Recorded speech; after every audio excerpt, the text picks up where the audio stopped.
नमस्कार दोस्तों। आप में से कई लोगों ने ऑफिसेज में होने वाली नाइट शिफ्ट्स के बारे में तो सुना ही होगा। लेकिन क्या हो अगर आपकी नाइट शिफ्ट के दौरान आपका सामना किसी ऐसी शक्ति से हो जाए जिस पर आपकी आंखें विश्वास ही ना कर पाएं और पीछा भी ना छुड़ा पाओ। आज मैं आपको एक ऐसी ही रोंगटे खड़े कर देने वाली कहानी सुनाने जा रहा हूं, जो कि मेरा रियल लाइफ एक्सपीरियंस भी है। हाँ, मैं सच कह रहा हूं।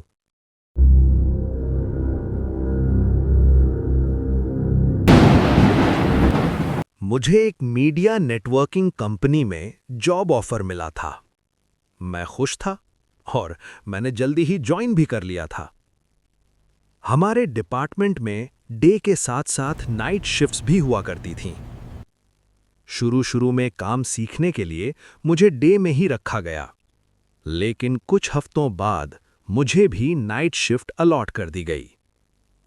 और नाइट की खास बात यह थी कि एक डिपार्टमेंट में सिर्फ एक ही एम्प्लॉई नाइट शिफ्ट किया करता था, पूरी रात। शुरू के कुछ दिनों में मुझे एडजस्ट करना पड़ा, बाकी सब कुछ नॉर्मल था। सामने वाली टीम में भी एक दो लोग नाइट शिफ्ट पर मिल जाते थे, जिनसे मेरी दोस्ती भी हो गई थी। एक दो सिक्योरिटी गार्ड्स भी गेट पर जरूर हुआ करते थे। कुछ दिन तक सब नॉर्मल लगा। धीरे धीरे मैं भी कंफर्टेबल फील करने लगा। काम के साथ साथ हम कॉफ़ी पीते हुए हंसी मजाक करते और अक्सर स्नैक्स ऑर्डर किया करते थे। फिर एक दिन ऐसा हुआ कि क्या बताऊं, अक्सर 1-2 बजे के बाद हम लोग लगभग सभी लाइट्स ऑफ कर दिया करते थे और लैपटॉप पर काम करते रहते थे। धीरे धीरे ठंड शुरू हो गई। कभी कभी हमें थक कर नींद आ जाया करती थी, इसलिए हम अपने साथ एक चादर या ब्लैंकेट लेकर आने लगे थे। गार्ड से भी हमने अच्छी बातचीत बनाई हुई थी। ऑफिस के बाकी फ्लोर्स पर भी अंधेरा ही रहता था। रात को वहां अकेले जाने में थोड़ा डर लगता था। एक रात की बात है, ऑफिस में काफी शांति थी। हम सब बिजी थे और सिर्फ कीज टाइपिंग की आवाज आ रही थी। तभी मुझे अचानक कॉफी मशीन की आवाज सुनाई दी। मैंने सोचा कि शायद ये हर्ष है, जिससे मेरी अच्छी दोस्ती हो गई थी। मैंने कहा, हर्ष, मेरे लिए भी एक कप कॉफी लेते आना भाई। मेरे कहते ही सामने से हर्ष की आवाज आई और वो बोला, अरे भाई जी, मैं तो यहीं बैठा हूं, किससे बातें कर रहे हो? मुझे थोड़ा अजीब लगा, पर मैंने ज्यादा ध्यान नहीं दिया और अपना काम करने लगा। उस दिन पूरी रात बिजी रहा और सुबह घर चला गया। 1-2 दिन बाद मैं फिर नाइट शिफ्ट में आया।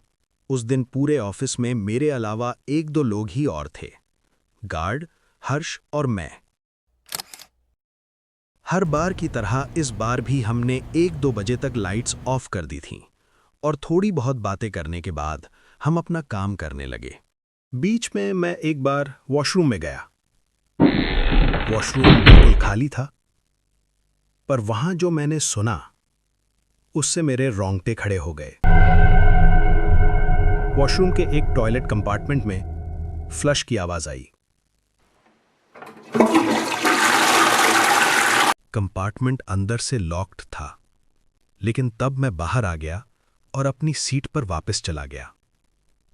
थोड़ी देर बाद मैं फिर से वॉशरूम गया और इस बार भी वो कंपार्टमेंट अंदर से लॉक्ड था, जबकि ऑफिस में तो बस हम 3 ही लोग थे। गार्ड गेट पर, हर्ष अंदर और मैं यहां।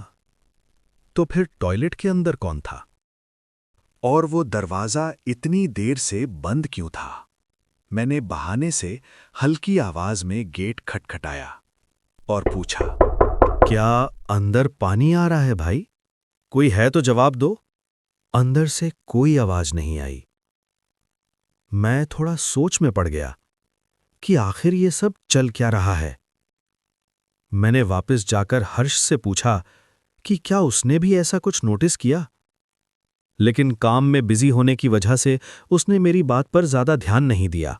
ज्यादा मत सोचो भाई, छोड़ो।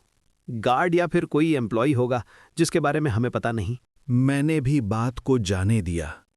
शायद मैं कुछ ज्यादा ही सोच रहा था। फिर थोड़ी देर बाद मुझे वेंडिंग मशीन के पास एक परछाई के गुजरने का एहसास हुआ, लेकिन जब मैंने मुड़कर देखा तो सब कुछ नॉर्मल था। मैंने थकान के कारण एक झपकी ली और फिर मेरी बैठे-बैठे ही आंख लग गई।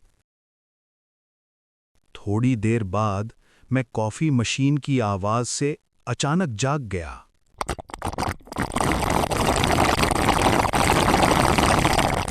करीब 3 बजे थे और मेरा भी कॉफी पीने का मन हुआ। जैसे ही मैंने पीछे मुड़कर देखा तो कॉफी मशीन के पास तो कोई भी नहीं था। मैं कॉफी लेने गया तो देखा कॉफी मशीन रीसेट मोड पर थी। ऐसा तब होता है जब काफी देर तक किसी ने या तो कॉफी ली ही ना हो या फिर मशीन अभी-अभी ऑन हुई हो। इस बार मुझे थोड़ा डर लगने लगा। मैंने कॉफी नहीं ली और वापस सीट पर आ गया। उसके बाद मुझे नींद नहीं आई। मेरे दिमाग में यही बात बार-बार चल रही थी कि आखिर जो आज मैंने महसूस किया, क्या वो कोई न दिखने वाली शक्ति थी या फिर मेरा वहम। इतने में ही न जाने कब सुबह हो गई और फिर मैं घर चला गया। लेकिन मैंने इस बात का पता लगाने का सोचा कि आखिर क्यों ऑफिस की नाइट शिफ्ट में ऐसी अजीब चीजें हो रही हैं। उसके अगले ही दिन मैंने अपने मैनेजर से बहाना करके नाइट शिफ्ट लगवाई। फिर जब मैं नाइट शिफ्ट पर गया तो मैंने जो देखा और सुना वो शायद मैं कभी भूल ना पाऊं। आगे की कहानी इसके अगले पार्ट में जानने के लिए कृपया चैनल को लाइक और सब्सक्राइब करें। मिलते हैं जल्द ही स्टोरी के नेक्स्ट पार्ट में। तब तक के लिए गुड नाइट।